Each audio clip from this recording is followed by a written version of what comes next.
Farmer Kim worked hard on his little farm. He did not have any family. He was all by himself. He had no make his own meals. He cleaned his house himself, and he did his own washing and ironing. He planted rice and harvested it. He planted cabbages and radishes. Village woman made his kimjang for him. One day, Kim was especially tired at the end of the day. "Why do I work so hard on my farm?" he cried out. "There is no one to eat my rice with me." "You can eat it with me," said the sweet and gentle woman's voice. Kim looked around. He could not see anyone. "Who said that?" he called out. "Who will eat my rice with me?" "I will eat it with you," said the sweet and gentle voice again. Kim looked around again. He looked behind the pile of rice straw. There was no one there. "That's really strange," exclaimed Kim. "Take me to live in you," said the sweet voice again. "Where are you? Who are you?" cried Kim. There was no answer. There was no one. As he walked toward his house, he saw a very pretty snail on the ground. He picked it up and put it in his pocket. In his house, Kim took off his jacket. The snail fell out of his pocket and into an empty water jar. After a lonely dinner, Kim went to bed. The next morning, Kim woke up early. Something was different. He smelled breakfast. Kim jumped out of bed. On the table, an excellent breakfast was waiting for him. "Who made this excellent breakfast for me?" he wondered. That night he found a very good dinner on his table. Again the next morning, an excellent breakfast waited for them. "Today I must find out who is making these wonderful meals for him," decided Kim. Kim went outside. He picked it up and farming tools and started towards his fields. Then, very quickly, he turned around and tiptoed back to the house. He was just in time. A lovely young woman climbed out of his empty water jar. He washed the dishes, cleaned the house, washed his clothes, and ironed them. "Who is she? She's so beautiful," he thought. Then he went out and worked his fields. Dinner waited for him on the table when he returned from the fields, but there was no lovely young woman in the sight. Kim thought, "Tomorrow I will ask her to marry me." The next morning, Kim left his house as usual.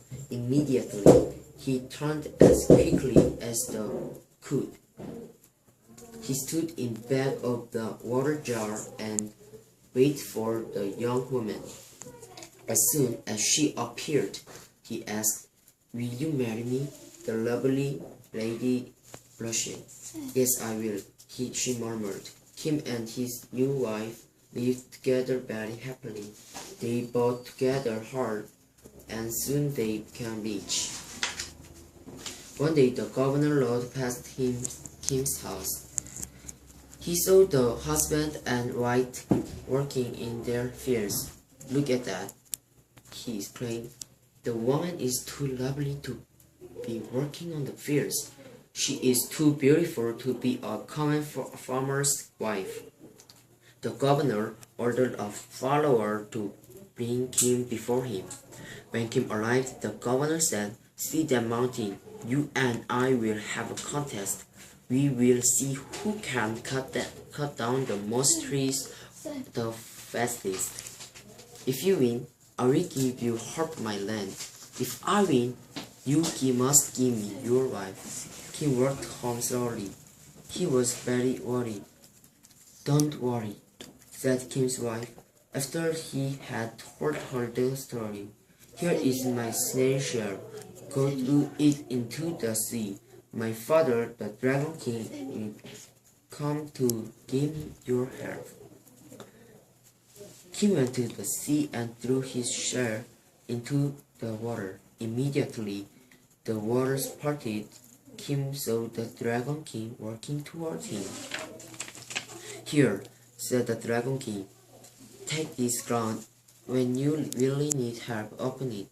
"Thank you very much indeed," exclaimed Kim. Then he started out for home. The next day, the governor appeared on the road to the mountain. With him were hundreds and hundreds of soldiers. Each soldier carried an axe. Kim cut open his ground. Thousands of tiny men leaped out of the ground. Each carried an axe. They ran toward the trees and began to cut them up. They chopped furiously. They cut down many more trees, much faster than the governor's soldiers. The governor was extremely angry. "Let's have another contest," he said to Kim. "Let's see which of us can ride a horse across the river fastest." Kim's wife asked the Dragon King for help again. This time the Dragon King sent them a skinny, sickly-looking horse. Kim led the horse to the contest. The governor laughed at it. Kim jumped on his horse, and the two men approached the river. The race began. The skinny horse could run like a wind. Kim across the river much faster than the governor. The governor became even angrier. He said, "Let's have a boat race. The one who gets to the capital city in his boat first will win."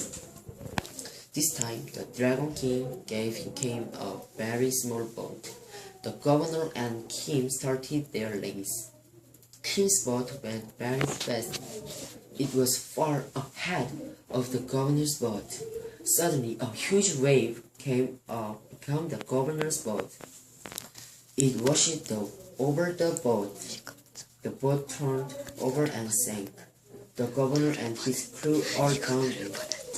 Kim became very rich. He gave food and clothing to the poor. He worked very hard to help the poor people. People loved him. The Kims lived happily even after.